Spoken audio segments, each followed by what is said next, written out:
Good morning, good afternoon, good evening and good night. Welcome to the Erin Molan Show. Wherever you are around the world, whatever time it is so wonderful to have your company.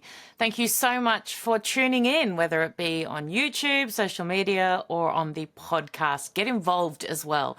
Love hearing your commentary and I read every single one, I promise you. So please always let me know what you think. It's another big episode. We've got Nima Yamini coming on, who is, well, he's a weird combination. He's a tech CEO. He's also an actor, also a comedian, also passionate about foreign policy. He's like that other comedian guy who hates Israel and the Jews, but this guy actually doesn't, and he makes sense and he relies on facts, like so slightly different. He's coming up and we're talking about a specific part of this ridiculous recognition of the state of Palestine by weak leaders. And that is why the CCP, the Chinese Communist Party, will be rubbing their hands together in glee. This is big. It's a big deal. And whilst what they're doing is ridiculous in so many ways, it is also so dangerous. So it's a really fascinating discussion that's coming up very shortly. But as per usual, let me get you across all the headlines and the big news out of the United States overnight. And this announcement tying Tylenol to autism. Now, President Donald Trump, remember he alluded to this when he was up on stage at Charlie Kirk's memorial, saying a big announcement was coming. So he's saying that experts are now recommending women limit their use of the drug whilst pregnant. Have a look. Tylenol during pregnancy can be associated with a very increased risk of autism. So taking Tylenol is not good. All right, I'll say it. It's not good. So, of course, when it comes to anything like this, there's a million different opinions. People at Harvard are pointing to different research that contradicts it. Always talk to your doctor would be my number one recommendation. My number two, when you're looking at any kind of research, look at who's funding it. Generally, drug companies will try and be involved and the results will skew their way. This, though, seems completely independent. So I'd definitely look at it and think about it and talk to your doctor about it, because anything you can do to minimize the risk is obviously a very good thing. Disney has announced it's bringing back Jimmy Kimmel Live. Yay! Now, the 3 people who watch it, his wife and 2 kids, will be chuffed. Good for them. Bad, though, for business. But that's Disney for you. Kamala Harris, her little book tour, her comeback tour. Now, believe you me, you could not pay me enough to read this book. You couldn't. And I am the hardest working, literally absorb myself with my work and my job, have no life outside of it, 0. And you still could not pay me enough to read this book. So I've read a few people's accounts of this book, and even that, my friends, was so painful. So painful. Let me sum it up for you so you also don't have to do the unthinkable. She didn't win because she didn't have time. Not enough time. Everyone else sucked. Joe Biden is to blame. She's really good. It's just that everyone else around her was really bad. You're welcome. You're welcome. Now, rejection is hard, clearly, for all of us. I mean, Kamala was rejected from the office of president. That would be hard. That was very public. Private rejection is very hard in your personal life. It sucks. But public is a whole nother level, right? A whole nother level. And when it's over and over on the world stage, it becomes humiliating. And that must be how our Prime Minister, the Australian Prime Minister, feels. Having been rejected again by the US President, despite the fact that Anthony Albanese is in the US right now. He still cannot secure a meeting with Donald Trump. That is such a massive failure. That is a huge failure. Now, you look at who the ambassador is. Kevin Rudd, former Australian Prime Minister, wrote horrific things about Donald Trump on social media, which, by the way, even if that's how he felt, as a former Prime Minister who clearly had aspirations to be in public life again and accepted a role as ambassador, for him to write publicly stupid stuff is just dumb and shows a complete lack of judgment. But as if he is going to help in any way, shape or form to secure the kind of meetings that Australia needs. We used to be respected by the US. Now our Prime Minister can't even get a meeting. Can't even get a meeting. Come on. And I tell you what doesn't help. The idiocy of recognising a Palestinian state, i.e. rewarding Hamas terrorists. Yeah, that's really going to help the US go, yeah, that's a country I really respect and want to have relations with. Come on. It shows how weak you are. And we're not important enough to force it. Yes, Starmer's doing the same thing. He's weak as well, completely weak. But the UK have slightly more kind of weight, you know? They kind of have a little bit more power. We can't afford to do stupid things because they'll say, well, it's Australia. Meh. Come on. Can't even get a meeting. I mean, the whole thing was so farcical at the UN. The entire thing. Macron. Don't even start me on Emmanuel Macron. The time has come. C'est pourquoi, This is why, fidèle à l'engagement true to the historique de mon pays historic au commitment Proche-Orient, of my country pour to la the Middle paix East, entre le peuple israélien to peace et between le peuple palestinien, Israelis and the Palestinians, je déclare this is why que la France I reconnaît declare that aujourd'hui today l'État de France Palestine. recognizes the state of Palestine. Is he insane? Let me quote, to the UN, President Emmanuel Macron, we must pave the way for peace. President, I reckon a really healthy and effective way to start would be to stop paving the way for terrorists. It's so difficult to comprehend how they can say any of this with a straight face. So difficult. Again, the same bloke who says, we'll arrest the Israeli Prime Minister if he comes onto French land, but here, welcome al-Jilani, former al-Qaeda terrorist, let me roll out the red carpet and shake your hand. I mean, mind you, speaking of, a meeting of minds I never thought I'd see.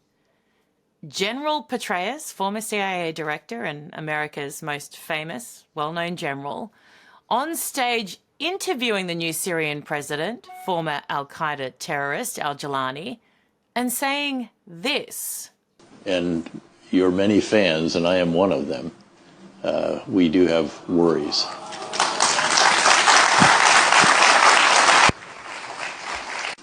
So this next one is about you personally. How are you holding up under all this pressure? Are you getting time to do some thinking? Are you getting enough sleep at night? Again, I've been there, and it is so very, very hard.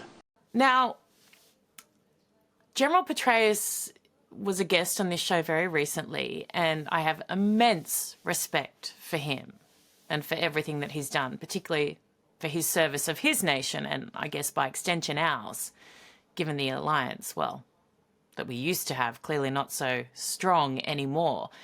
And I absolutely believe in dialogue, definitely, even with people that have hideous pasts, particularly when they're in positions of leadership and there is potential to shift the direction of a nation for the betterment of us all. But to say he's a fan, that really surprised me, really. And to say it before he's actually done anything, in my opinion, that is remotely impressive yet. In fact, some of the atrocities he's allowed to occur on his watch recently have been abhorrent. Now, Travis Hawley shared this clip. Now, he's an intelligence analyst, former serving member, super impressive guy. He made this point in the comments when he shared this video. Okay, let me show you. Let me have a look. I saved it on my phone. He says, something honestly that is interesting. Al-Jilani was captured by US forces when General Petraeus was CENTCOM commander. And then Jilani was released in 2011. The same year, General Petraeus became CIA director. Now, I promise I am not Candace Owens. I am not going to start with conspiracy theories. I promise. But like, I don't know. I don't know. It's a very interesting observation. A very interesting observation. It's a very interesting observation. Okay, it is now time for my conversation with tech CEO, comedian, and, well, foreign policy observer.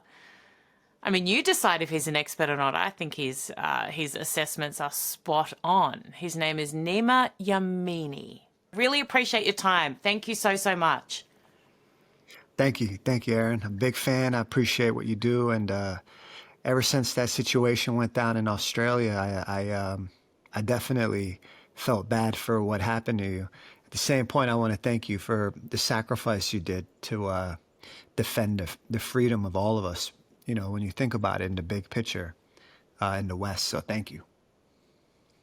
Oh, bless you. That means so, so much. And thank you for using your voice. I think you don't really understand the complexities of it until you're smack bang in the middle of it. And you know that as much as I do. So thank you for using your voice as well. I wanted to get you on to talk to you about a particular angle when it comes to this state recognition that we've seen these three bozos / clowns, my country, the UK. I mean, it would be laughable if it wasn't so serious, the impact of what they're doing. And this, of course, occurred at the UN. But you made the point regarding the CCP, the Chinese Communist Party, and what this could potentially mean. And this was before I moved into this space and before focusing a lot on the Middle East. The rising threat / existing threat of China was probably my biggest passion when it came to foreign affairs and national security. My dad wrote a book called Danger on Our Doorstep, which was about this exact thing. You make such a brilliant point in regards to the CCP watching this situation and going, aha, this is very good for us. Why? Yeah, because to me, when I look at the macro picture of this situation, the Chinese Communist Party has about 1.4 billion people in their their country.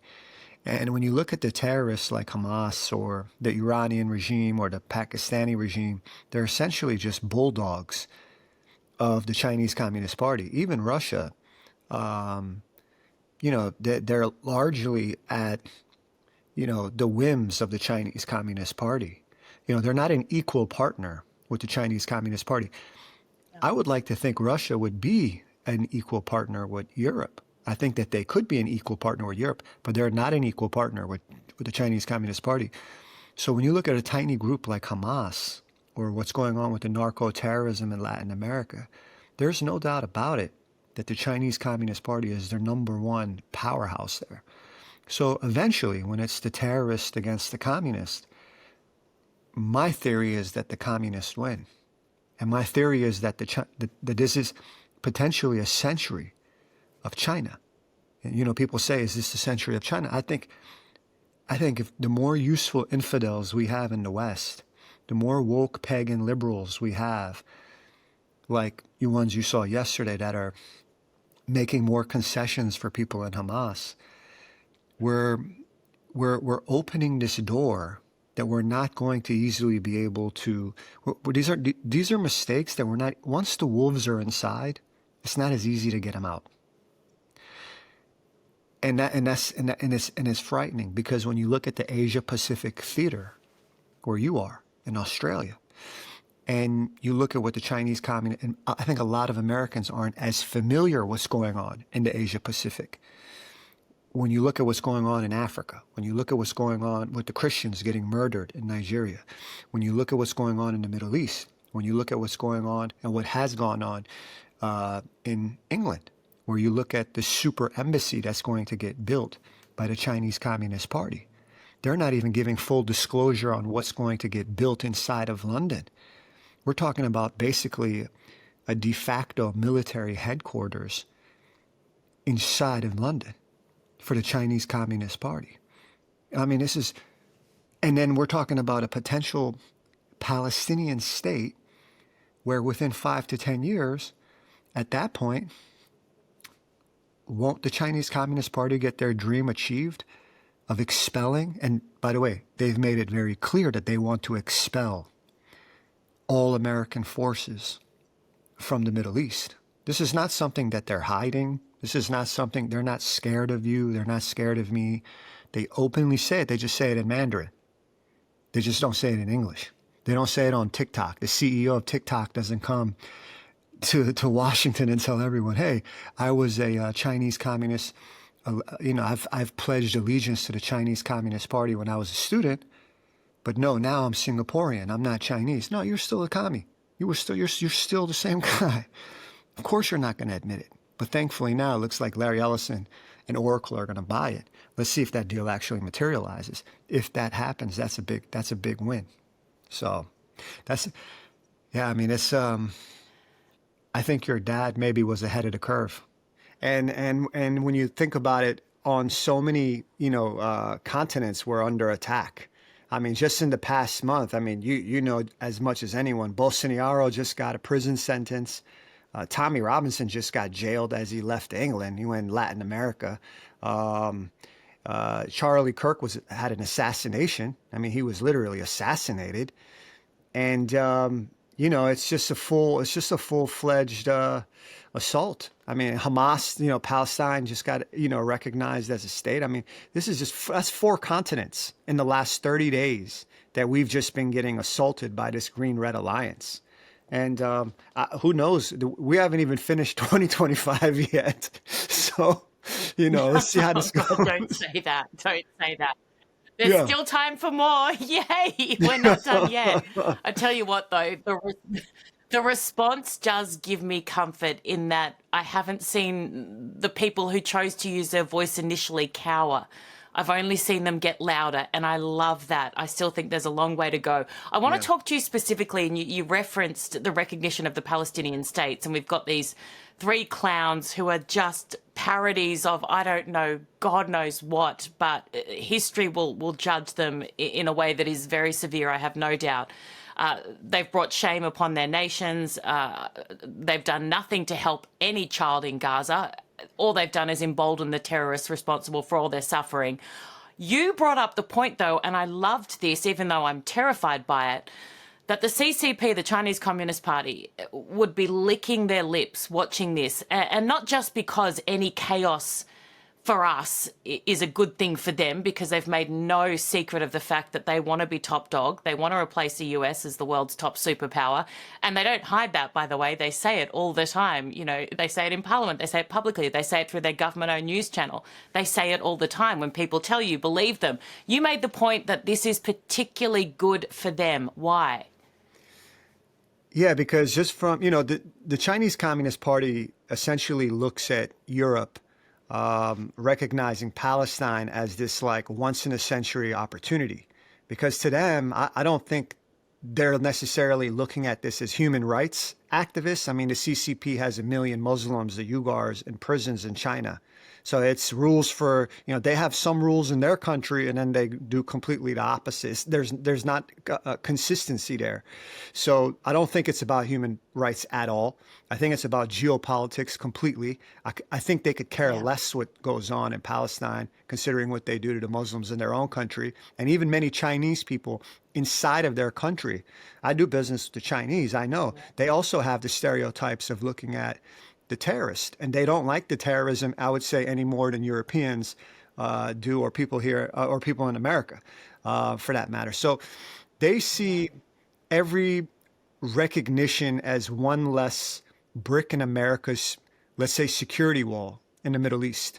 I wanted to talk to you about not necessarily the recognition of the Palestinian state that we've seen from weak, yellow-bellied leaders over the past couple of days, but you made a great point that I saw online regarding the Chinese Communist Party. And this is an area that I'm very passionate about. Dad wrote a book called Danger on Our Doorstep about the rising threat of this regime when it comes to the West and our way of life. It's no longer a rising threat, in my opinion. It's a very current and existing threat. Why do you specifically think, apart from any chaos in the West they love and benefit from. Why would this specifically be something that they would welcome? Yeah, because I think that the Chinese Communist Party does not necessarily care about the human rights issue here at all. Mm. And when you look at the logic fail is that in China, they basically view Islam as a mental disorder.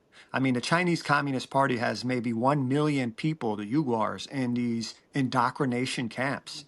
So it's not, I would understand if they, if Xi Jinping was a devout Muslim, studying the Quran, then I could say, okay, that's consistent, but it's not consistent when you have, also you have the bigotry in China. I do business with the Chinese among the people who commit these terrorist attacks. So they have terrorist attacks in China. And because they also have their own bigotry towards and their own issues with these extremists, but then when they're abroad, all of a sudden they care about human rights. They care about the human rights of these Palestinians. It's just such an inconsistent policy that they have domestically and then internationally. For them, it's very, very simple for the Chinese Communist Party. Their number one goal is to expel all American military bases completely from the Middle East. They want that location in its entirety. They want Israel completely gone, and they want to establish a military base, a large one, either in Egypt and or Israel, and is much closer to attack Europe.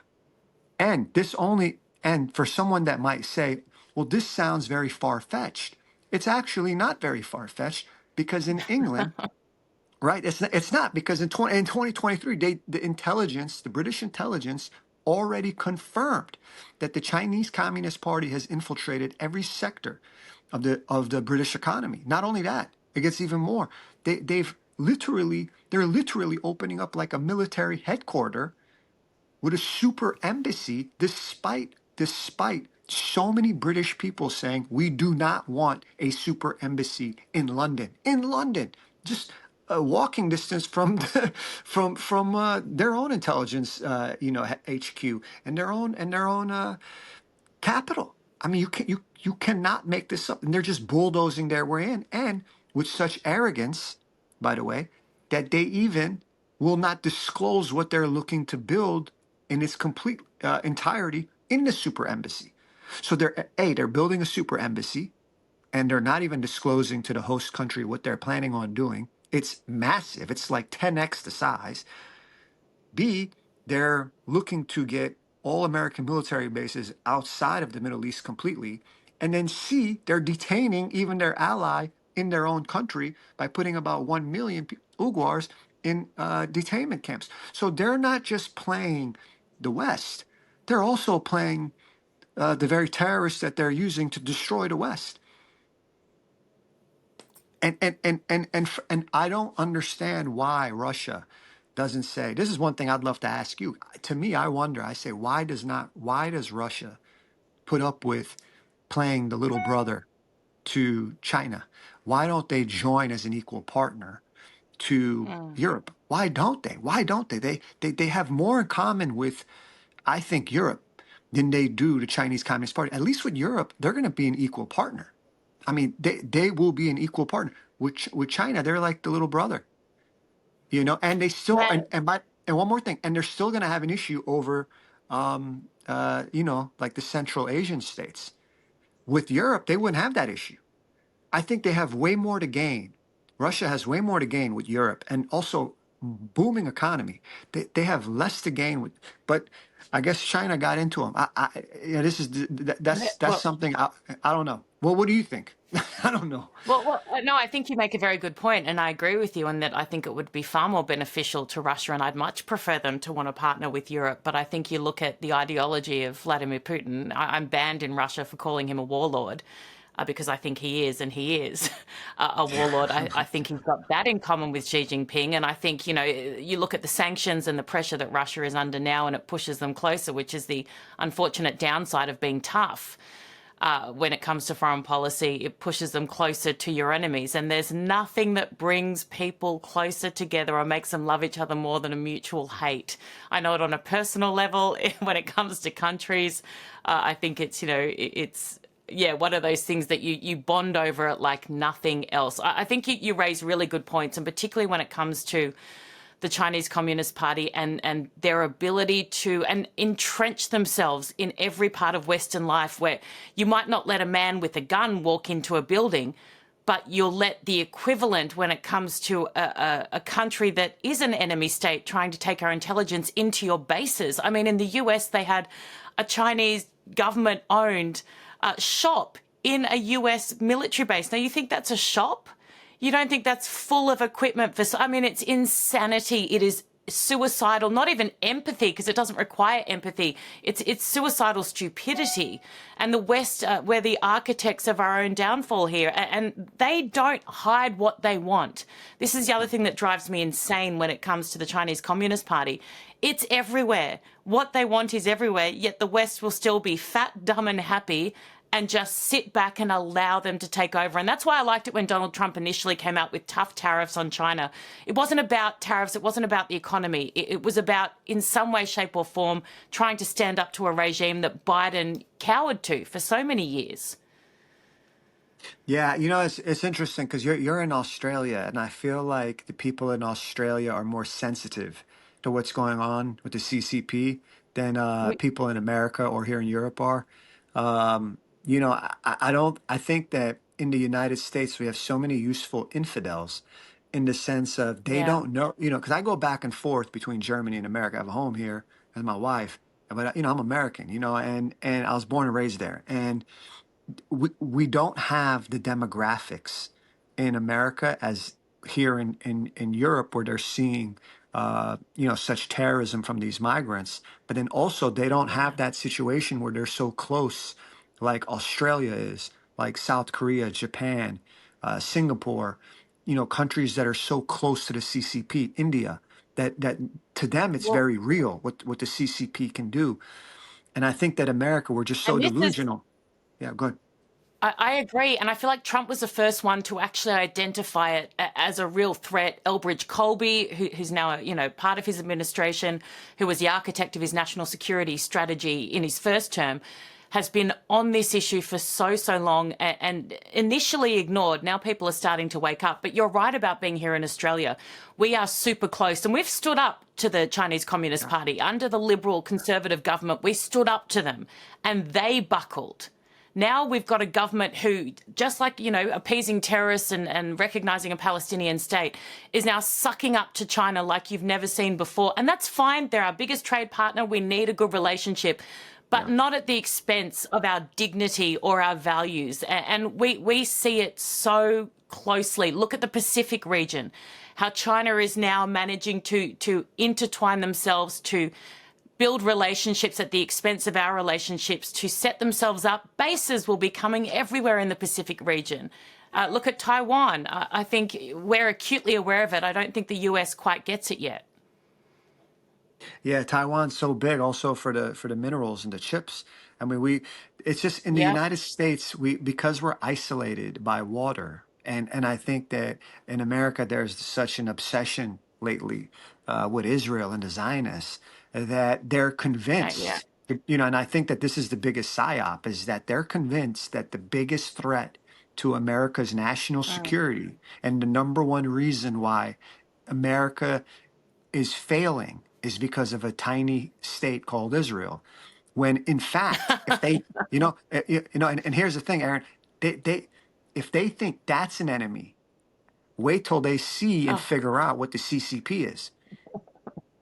I would be. Imagine if they were the enemy. I'd be so relieved for my daughter's future. I'd be so relieved. If Israel were the enemy, I'd be like, praise you. Thank I you. know, yeah, I know. But the thing is that they have the capability to build a massive digital army of disinformation. Like, one thing, Yeah. I remember, I don't know what it was like in Australia, but in the United States, when they were thinking about banning TikTok, because the CCP was not willing to give away their algorithm. I remember and how much they use their app to a foreign government used an app in another country to do disinformation, do a psychological warfare, and influence them and influence their politicians, and do basically election interference, legislation interference.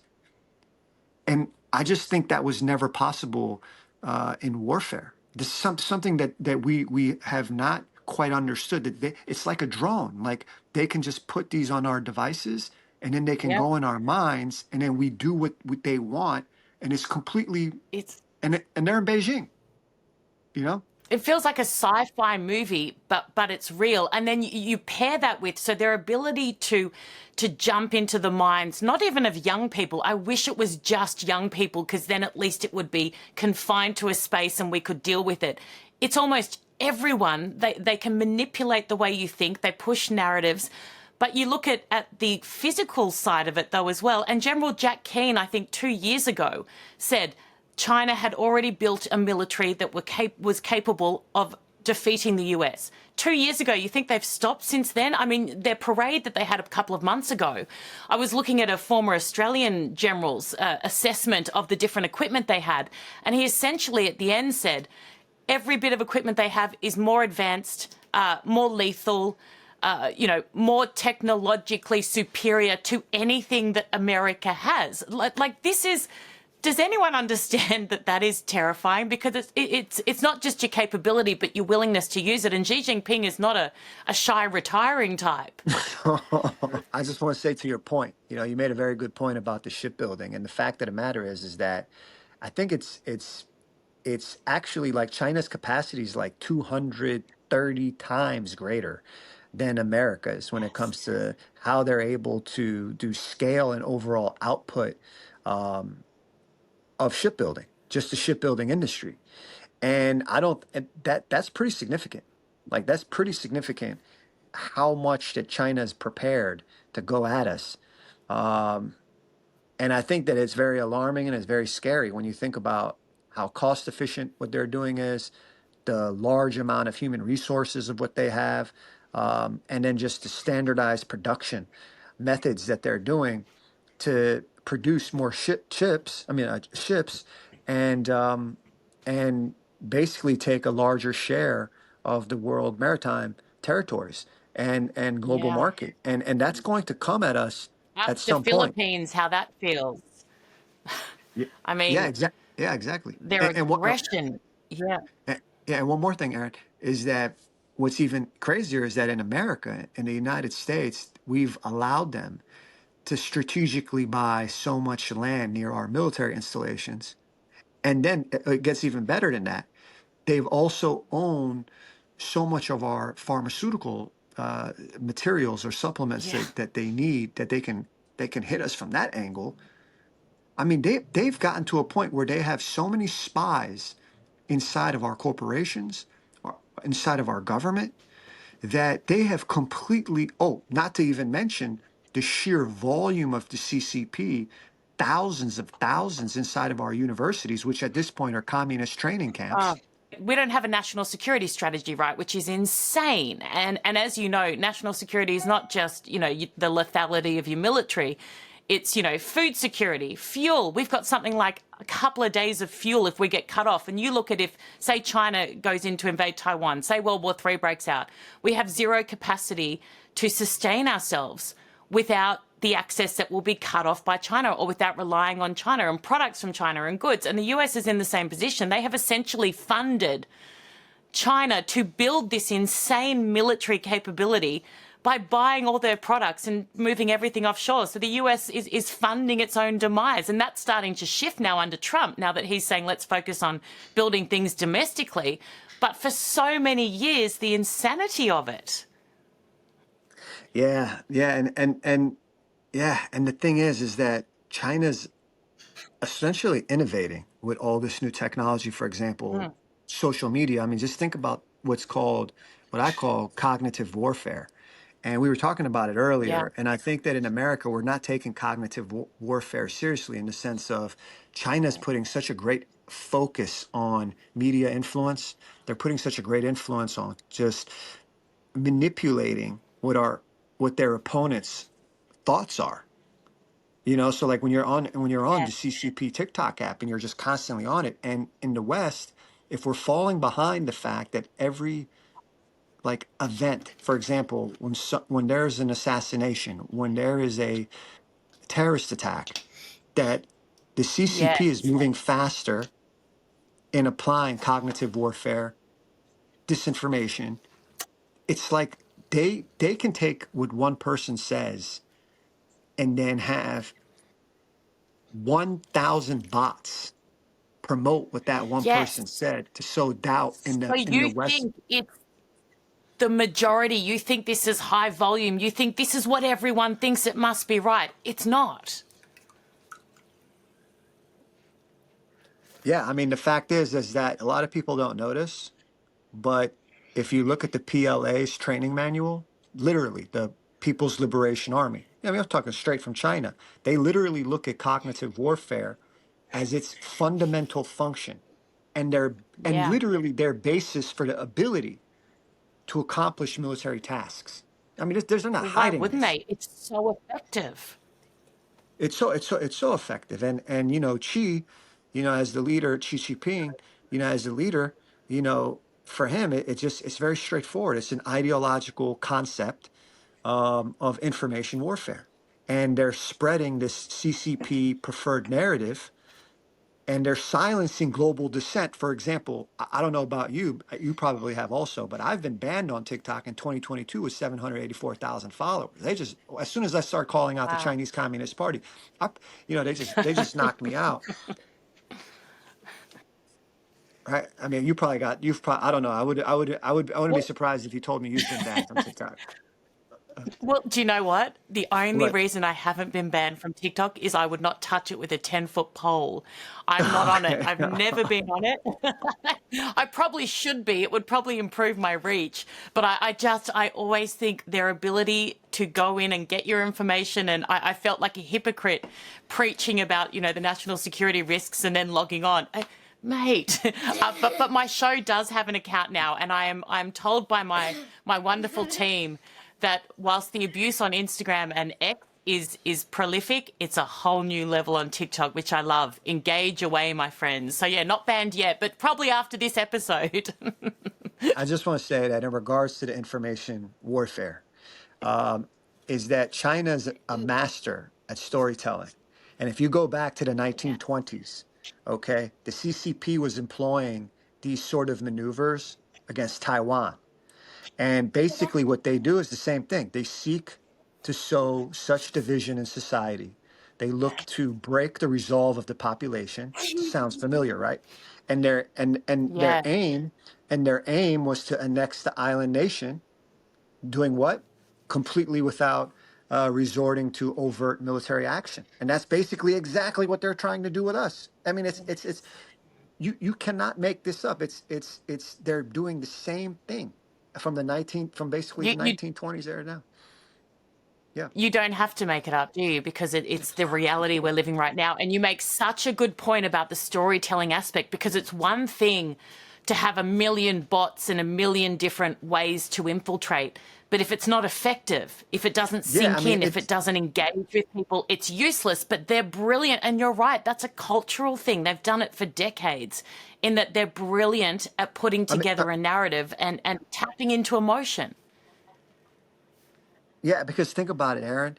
Well, okay, so you silence you do censorship, where you just silence your competition, and then Yes. you're doing propaganda through a variety of ways. You're doing your propaganda through you got media influence, you got you're disseminating propaganda through print, radio, television, sports, social media, and then you're also training foreign journalists, let's say, and social media Yeah. influencers. We don't know who's working with who, and then they're getting trained in the CCP narratives and techniques.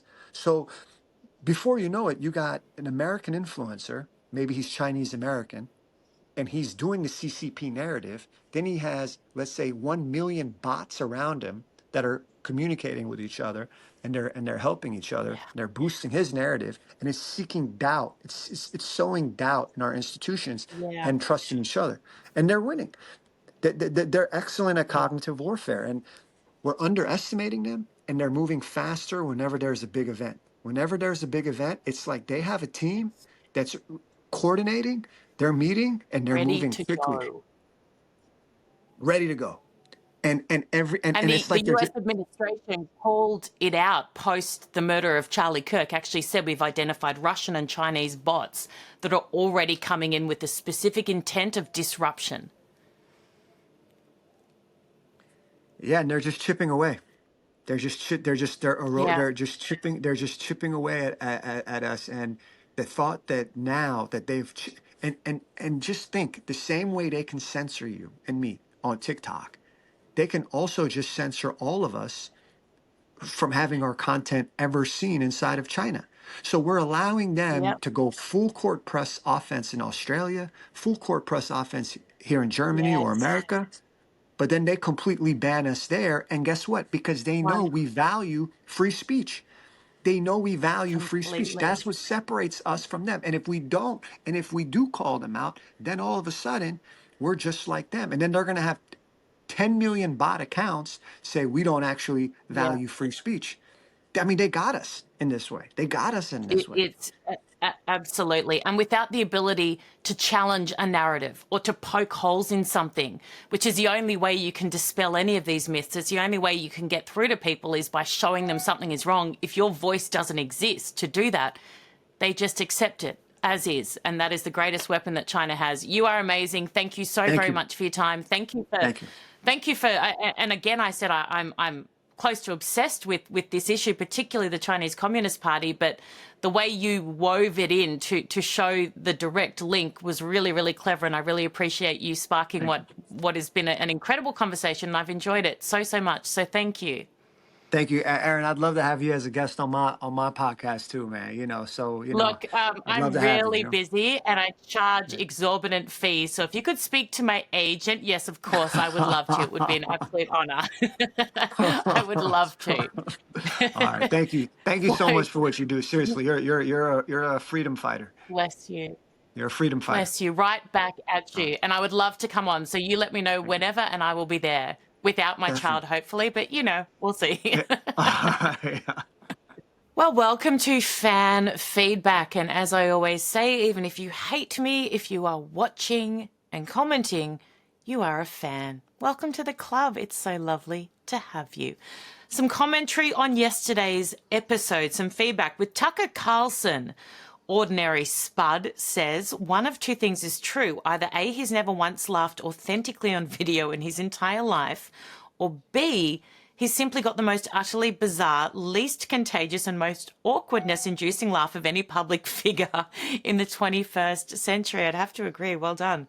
Albedo says, Erin, you're a light in the darkness. Your courage, compassion and commitment to truth are exactly what the world needs more of. Thank you. That's so lovely. Melitov says, love your show. Simply ecstatic that you picked up a Bible. Thank you so much. You can read in the mornings along with your daughter. Can I tell you something that happened last night with my little one? Because I need to share it because I feel like it will be a little bit therapeutic for me potentially. Maybe not though. Lucky I have great perspective. She got a brand new iPad because we go overseas tomorrow on our first kind of big-ish holiday together. It's only a quick one, but it's a long way away. So I bought her a brand new iPad, her first own one. Pink, shiny, full of life and vibrancy, until I ran her bath, she got in, I went to the kitchen, came back to check on her, which I do every couple of minutes. I mean, it's a small place. And she's got the iPad sitting in the bath, holding it, playing it. And I said, Liz, you can't play it in the bath. If you drop it, we're stuffed. It won't work. But I kind of laughed. I thought it was cute. I took a photo to put in our family group chat to send to her dad and his partner and his mum and my mum and others, thinking, this is so cute and funny. I went back to the kitchen to grab a towel to get her out of the bath, and I hear her she's dropped the iPad in the bath. So I run back in. It's there, saturated. She's holding it up going. I grab it off her, and there's the little kind of holes along the side that I think are like the speakers or something, and I start sucking as much water out of it as I can.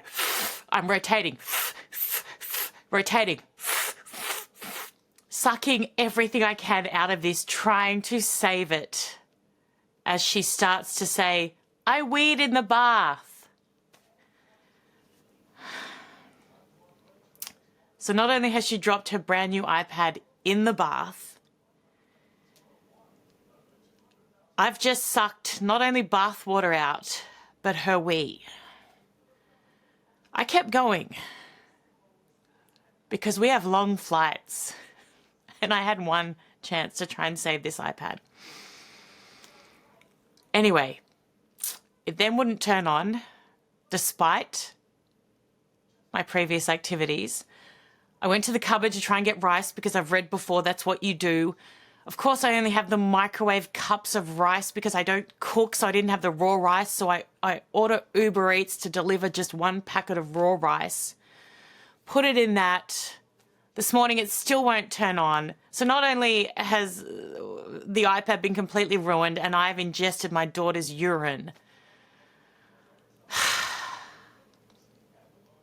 I also wasted rice. Fresh, raw rice. Anyway, thank you so much for listening to this TED Talk. If any of you can relate, I'd love to feel better.